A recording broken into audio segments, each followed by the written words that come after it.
So in this video we study vaccine importance, vaccine history, vaccine components, vaccine types and vaccine regulation.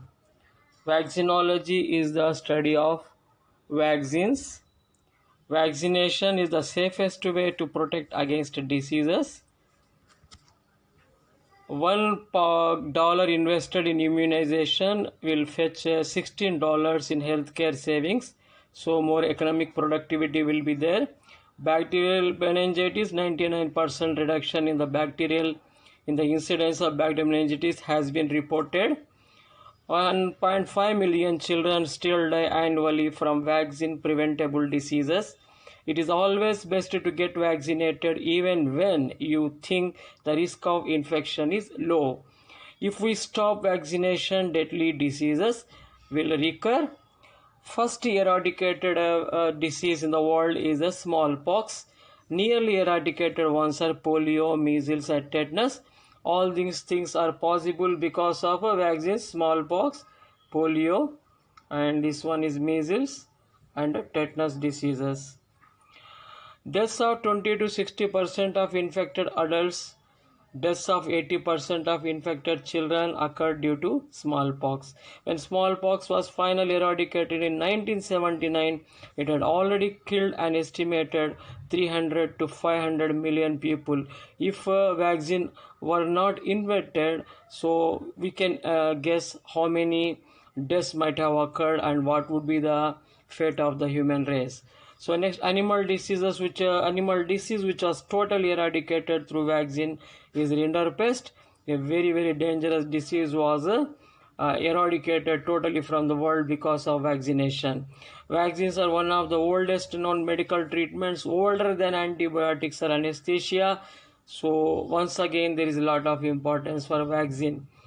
Vaccines also help prevent the development of antibiotic resistance, for example, Streptococcus pneumoniae.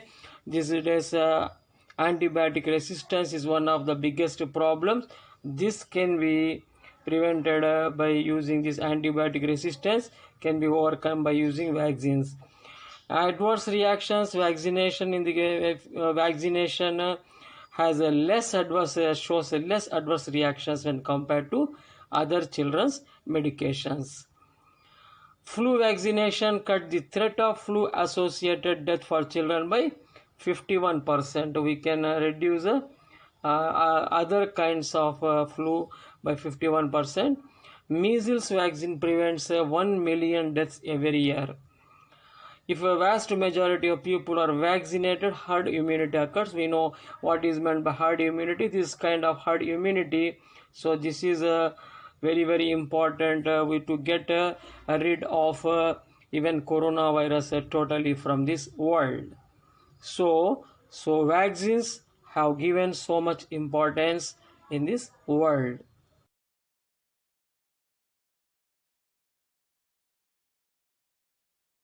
With respect to the history of vaccination, the first thing what we have to know is variolation and nasal insufflation. So in China in 10th century, Song dynasty chancellor Wang Dan, so this chancellor, he lost his son because of smallpox. So that's why he ordered his magicians and other health related people to invent a kind of medicine so that he can save his remaining family from the effect of the smallpox. So in India, there is one Ayurvedic text, Sakteya Grandham, in which there was a mention of smallpox and variolation treatment. In Ethiopia, Amhara and Tigray people, they were practicing this variolation. In West Africa, Akan people were practicing this. We can see here. So actually vaccination are the old kind, that was variolation. It was practiced in China, then India, Ethiopia, West Africa and other European countries. At present, different countries, all countries have these biotechnology labs to conduct experiments. So immunology and vaccinology is picking up very nicely all over the world. So here you can find the father of vaccinology, that was Edward Jenner. So in 1796 he invented first generation vaccine. So he took collected a pus from the hand of a milkmaid, Sarah Nemes, and transferred to James Phipps. So the first successful and scientific vaccine he invented. Next person, very important person, is Louis Pasteur. So he is very important for inventing second generation vaccines. You see, Louis Pasteur, second generation vaccines. First rabies immunization he invented, then chicken, cholera, anthrax vaccination. Vaccines were also invented by him. So next very important person, Maurice Ralph Hillman.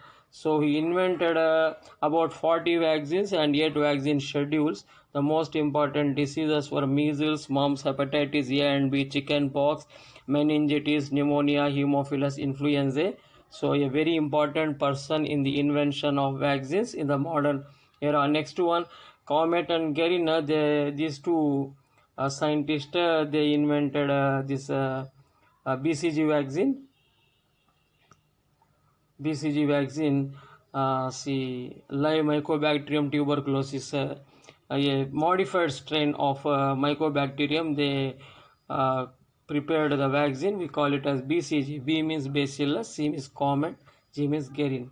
So next one is Jonas Salk. He was famous for inventing the first polio vaccine in the world, most successful vaccine.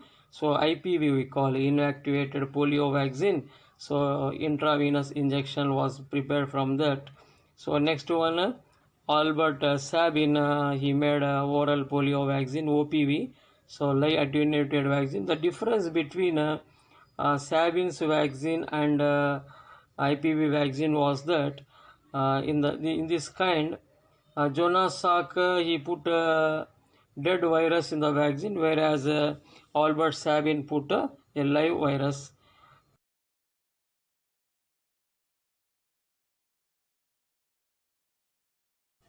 Vaccine is a kind of substance which gives artificial strengthening of immune system.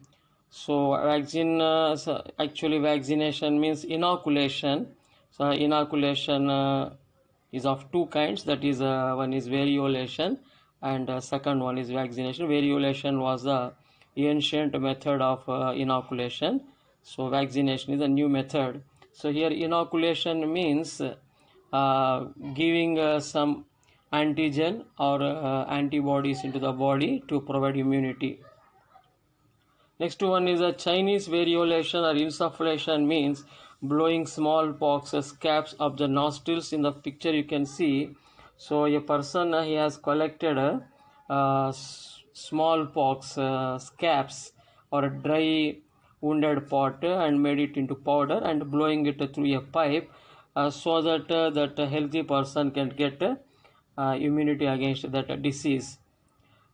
So nosodis are homeopathic vaccines that is actually introduced by homeopathic doctors, Samuel Hahnemann.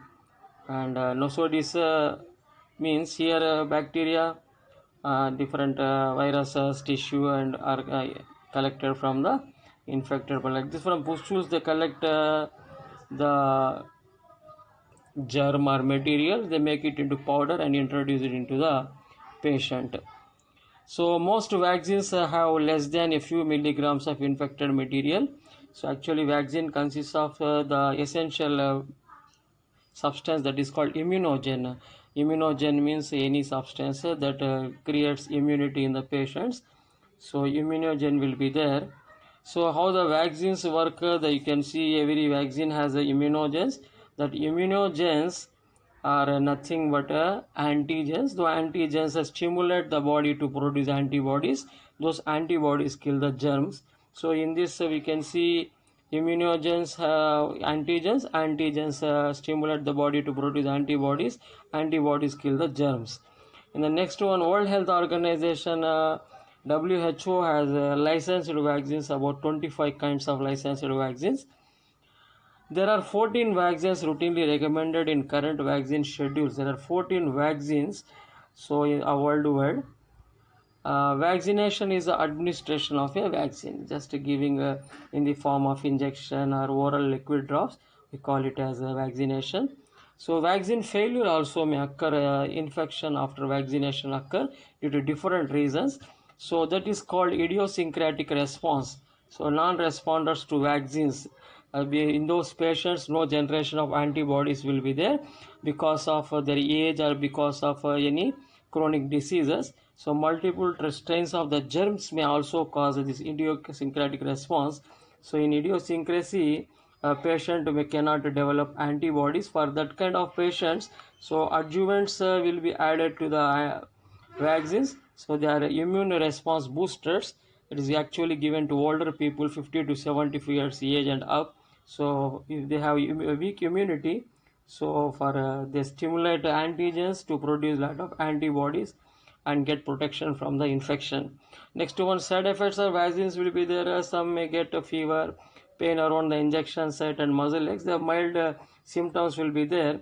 Here common flu short side effects are given: headache, low grade fever, fatigue or tiredness, nausea, vomiting sensation, muscle aches, pain and swelling might occur, but those things are milder ones. If they are serious, so they can approach a doctor. So finally, plasma therapy is mentioned here for the patients who cannot generate antibodies due to vaccines or medicines or adjuvants. For that kind of patients, plasma therapy is the best method. So plasma, the liquid part of the blood which contains antibodies. So directly antibodies are given to the patient here. Directly antibodies are given to create a passive acquired immunity, so they can get easily the treatment or the cure from the disease.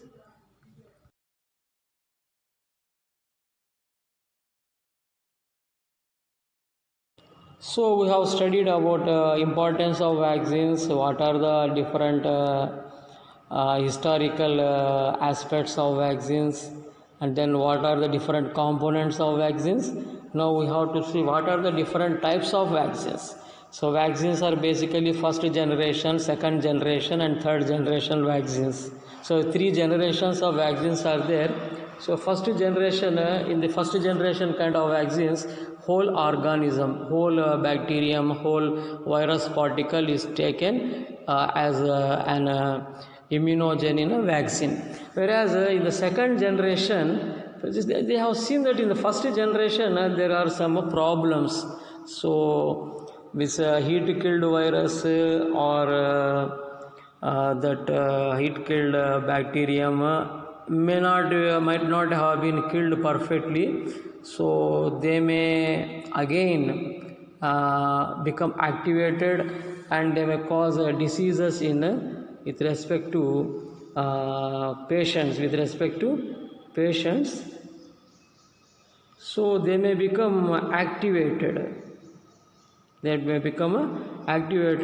why this first generation vaccines have some or more side effects. So that's why scientists have gone to second generation. Here they don't take the entire organism or entire virus or entire bacterium. They take only a bit of a part of a sub-unit of that virus or bacterium, so that even it cannot be, it never be reactivated in the patient's body. So it is very, very helpful to the patients and very, very effective and very, very safe, the safest kind of ones. Second and third generation vaccines, here only subunits are taken. That means a part of protein, a part of DNA, a part of carbohydrate will be taken the germ's body. So in third generation vaccine, DNA, directly DNA, RNA, the genomes are used, recombinant technology is used, a lot of biotechnology work will be there. So nowadays third generation vaccines under experimentation and under research, if they will be proved very, very effective, means a human race will have a glorious days to come. So next one is, so here we have studied vaccines of three types: first generation, second generation, third generation. First generation, whole organism is taken. Second generation, subunits of the organism are used. In third generation, RNA, DNA and the recombinant technology under the studies. So here vaccine can be classified in two more types, that is intravenous shots and oral vaccines. One kind of vaccine can be given in the form of an injection. Some kind of vaccines are given in the form of liquid drops through the mouth. So intravenous shots and oral vaccines. So another kind of classification here you see this oral kind of vaccines popular among polio, rotavirus, some typhoid vaccines, some cholera vaccines. So oral vaccines. So another kind of classification is prophylactic vaccines. Prophylactic vaccines means these vaccines are given before the infection to the patient. So next one, therapeutic vaccines. Once a person has got cancer, so after the attack of the cancer also some kind of vaccines are available.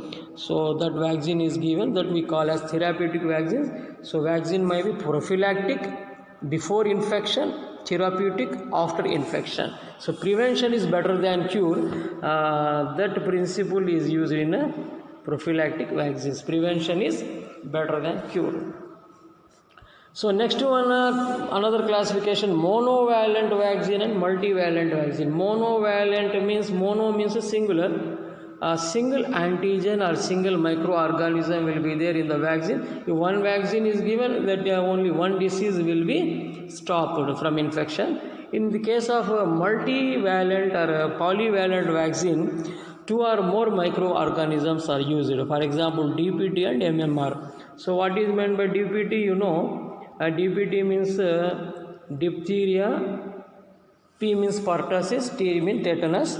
So against three kinds of bacteria, this DPT vaccine is given. Whereas the MMR vaccine, this MMR, M means measles, another M means mumps, another R means rubella. We see this monovalent, see this one.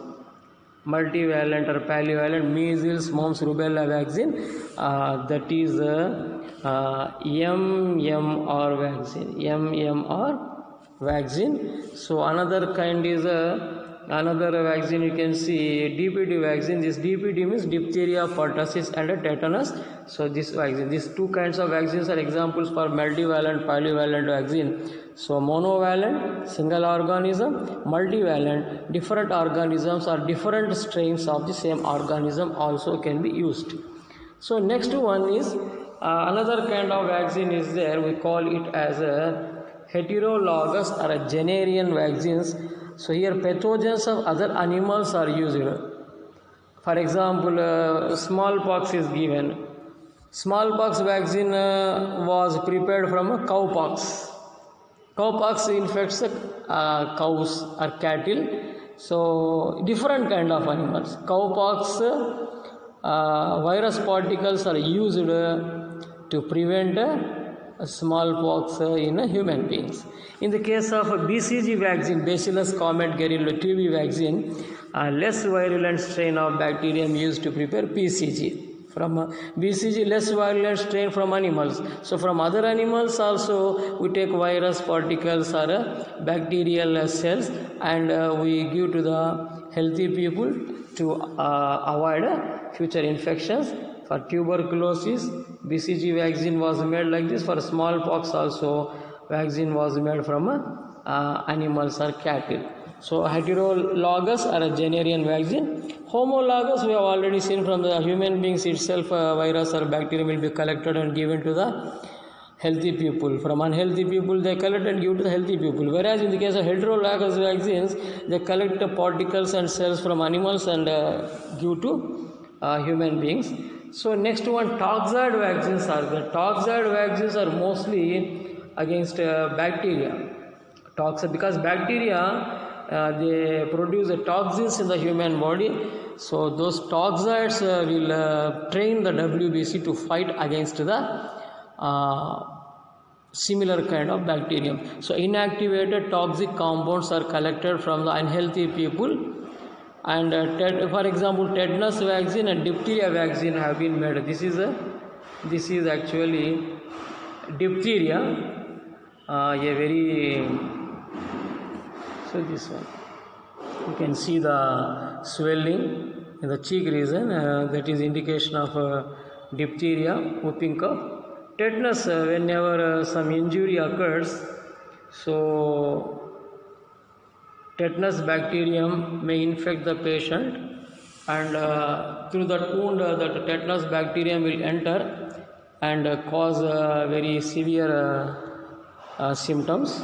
So that's why toxoid vaccines have been made. Next one is Crotalus atrax toxoid. It is given to dogs against rattlesnake bites. So rattlesnake bite, it has toxin, no. So that effect can be contracted in the case of dogs. So next one, subunit vaccine. First generation vaccines, whole organism taken. In subunit vaccines, so only a part of the organism is used for. This example is subunit vaccine is being used for plague immunization. Here you can see in the picture the flea that causes that lives in rats and causes a plague in human beings. So that plague was called black fever. Once it was a very, very dreadful disease in the world. So just like now coronavirus has created a lot of problems, in the same way once upon a time black fever or plague caused a lot of problems. So for against that also vaccines made, subunit vaccines were prepared. So next one, protein subunit vaccine, hepatitis B virus vaccine, recombination of viral genes into yeast. Some recombination technology is used here. So viral genes were added into yeast cells. Yeast, we know, unicellular fungus, and then a vaccine is prepared against hepatitis B. So next one, influenza vaccine, hemagglutinin neuraminidase subunits are taken from the virus and vaccines are made. So next one, T cell receptor peptide vaccines are there. So T cell they give cytokines and provide a cell mediated immunity. This kind of vaccine has been made against valley fever, stomatitis and atopic dermatitis. So you can see yellow fever, dermatitis. So here a cytokine generation is the important principle. T cell receptor peptide vaccines are prepared. So next one, conjugate vaccines, polysaccharide outer coats of bacteria to proteins. So here see what they do is polysaccharides are present in the outer coats of bacterium. They give actually resistance in the human body. So they will be conjugated with proteins or toxins and prepare a vaccine. Most important kind of vaccine is Haemophilus influenza type B vaccine. It was made by this method. So next one is a dendritic cell vaccines. So dendritic cells plus antigens. Dendrites, we know, dendrites are we know the neurons. A nerve cell part is called dendrite. So a part of the nervous system, part of the nerve cells. So dendrite cell plus antigens. Antigens, we know the antigens means the substances which produce antibodies. So this is used against brain tumors and malignant melanoma. So this is malignant melanoma, skin cancer and brain tumors. Against these two kinds of problems, these dendritic cell vaccines are made.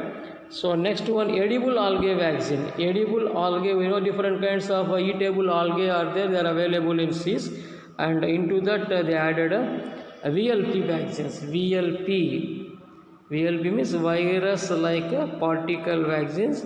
So this one prepared against human papilloma virus. HPV means human papilloma virus, a sexually transmitted disease. Here a viral major capsid protein is taken.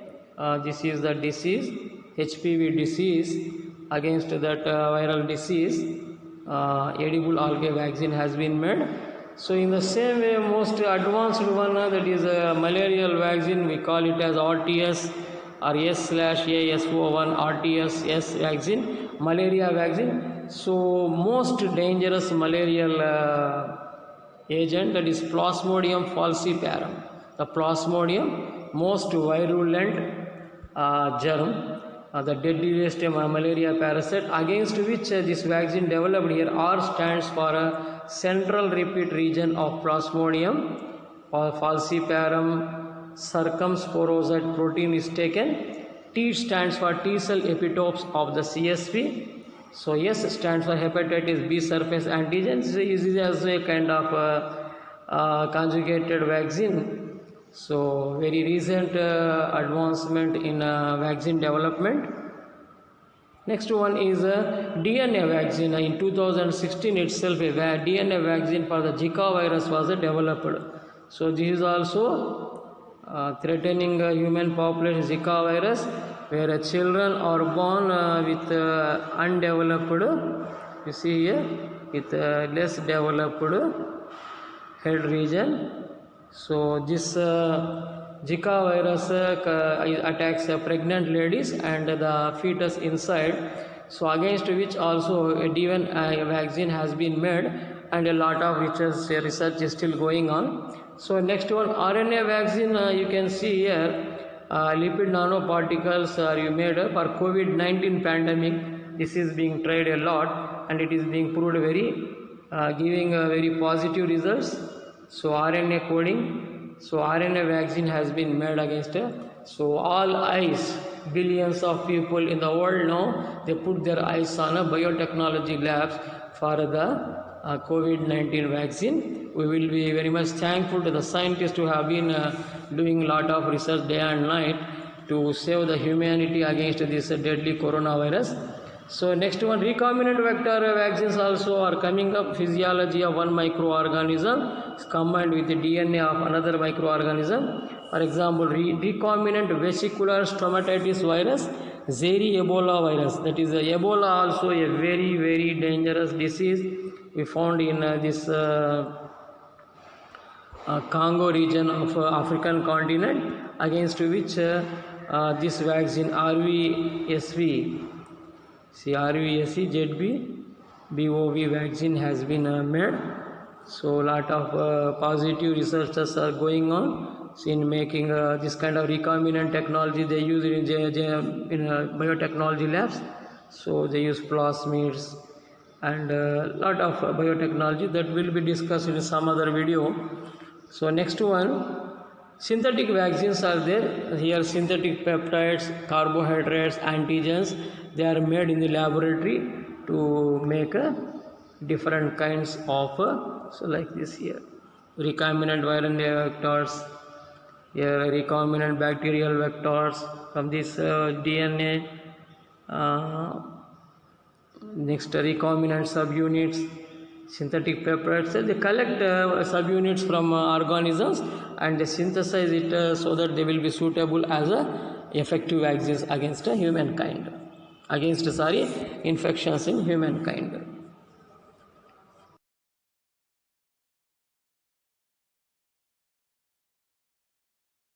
So we need not worry about vaccines because already there are so many vaccine regulation organizations, institutes, government agencies are there.